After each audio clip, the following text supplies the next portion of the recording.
Hello and welcome back to another episode of Wellbeing Wednesday.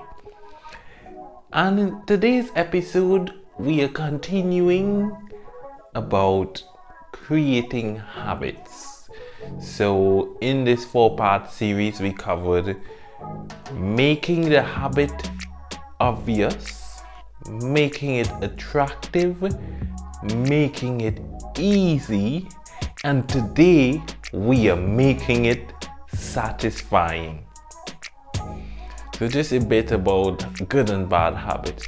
When you have a bad habit, the reason why it sticks is because you get instant gratification. You get satisfied instantly. So that dopamine rush I was talking about, you get that dopamine just after you do the thing. And then later you start to feel the bad effects of the bad habit. As opposed to good habit, the good habit is usually harder in the beginning. You don't get the dopamine rush. You get the reward later on. For example, exercise. It feels hard to do, but after you're done or at a later time, you feel so great about it. And you feel healthier and happier. So that's the difference between good and bad habits. But if we want to create a good habit, we need to switch it up a bit. So we need to find a way to make it satisfying at the beginning. And that's where small rewards come in. You reward yourself for your good habits. You can call it a small win, small victories, but just by creating that reward makes your habit more satisfying. Another thing you can do is have something where you measure or track the habit. So for example, you need to write 10 pages a day. For each page you write, you can put a paper clip from one cup to another. You can tick a box, or you need to try ticking. It's so nice and satisfying to tick off something on your list of goals to do, or even if you have a habit tracker for each day, you mark an X for when you complete it. That alone, that satisfaction that you get for doing that actually releases more dopamine. So that creates your own reward in itself. So that's a great thing to do. But let's face it, every day is not going to be easy, and then life gets in the way. So when life gets in the way, what do? You make sure you do the habit, even if it's part of it.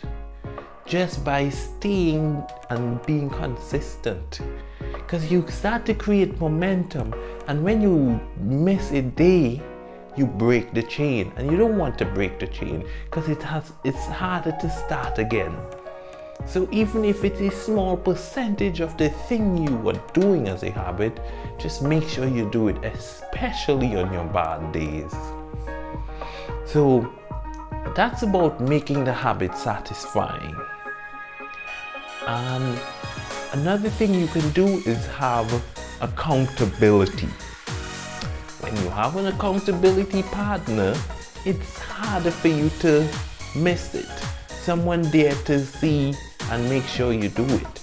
And that can come in many forms. For example, if you're meant to work out every day, you make an agreement with your friend, okay, if I miss one day of workout, I'll pay you £5.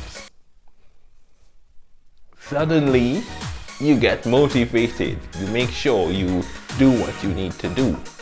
So when you want to start a habit, tell people about it. Because when they ask you, oh, did you do the thing you said you'll do? Then it actually keeps you on track.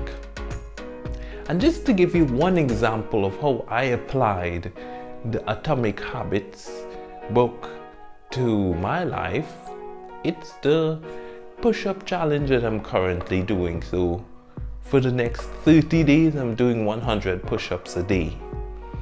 And firstly, I made it obvious. I put out my yoga mat, I set up my tripod.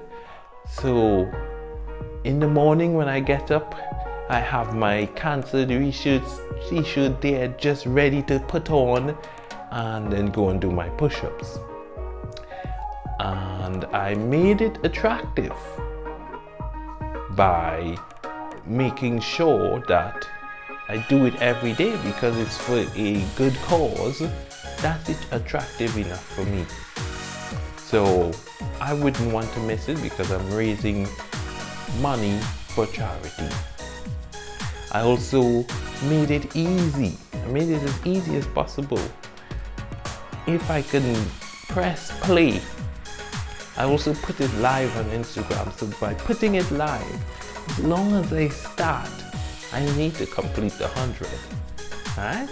And then I made it satisfying because it was always a goal for me to do at least 30 days straight of push-ups and 100 push-ups a day because it's so good for your health and your well-being, and also it increases your metabolism and it builds muscles. So there's so many benefits of it. So that was satisfying for me to make sure that I do it.